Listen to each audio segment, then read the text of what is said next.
Former Vice President and lovable loon Al Gore has declared that global warming is the principal cause of the civil war in Syria and of the Brexit vote in the UK.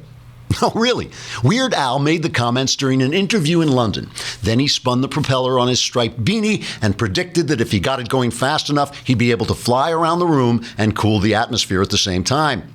Gore's theory is that droughts in Syria forced people to move into cities where stupid Obama policies had caused the rise of ISIS, so British voters opted to leave the oppressive EU, and therefore everyone should give Al Gore even more money.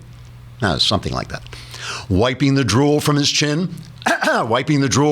while handlers rebuttoned his shirt properly, the man who was once, so help me, very nearly president of the United States, for crying out loud, went on to say, quote, "I predicted all the way back in 1996 that if we did not take drastic measures, we would all die by 2006. It's lucky I was able to bring everyone back to life using my magic powers and make them forget the entire incident with the memory ray hidden in my wristwatch. But believe you me, it was a close call," unquote.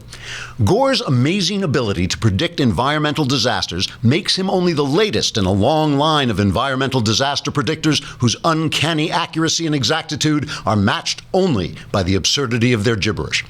For instance, in 1970, environmental scientists predicted that by 1985, air pollution would reduce the amount of sunlight reaching the Earth by 1/2. I'm not making this up. This led environmentalists to predict an ice age by the year 2000, which is why it got so dark and cold 17 years ago. Though actually that may just be because I passed out in the bathtub and didn't regain consciousness until 2 in the morning.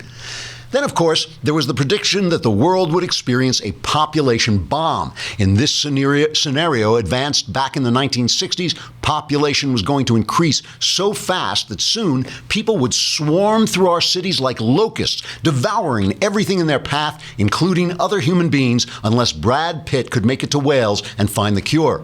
This prediction of the exact plot of World War Z more than 60 years in advance still stands as an awe-inspiring example of environmentalist accuracy in predicting ludicrous fantasies. Environmentalists have also predicted that our oil would run out and that there would be widespread famine, which is amazing because my oil actually did run out just yesterday, and by the time I walked to the gas station, I was starving. One thing is certain, though, as long as Al Gore is alive, the climate will continue to experience huge intermittent gusts of hot air, followed by intense periods of side-splitting hilarity. Trigger warning, I'm Andrew Klavan, and this is The Andrew Klavan Show.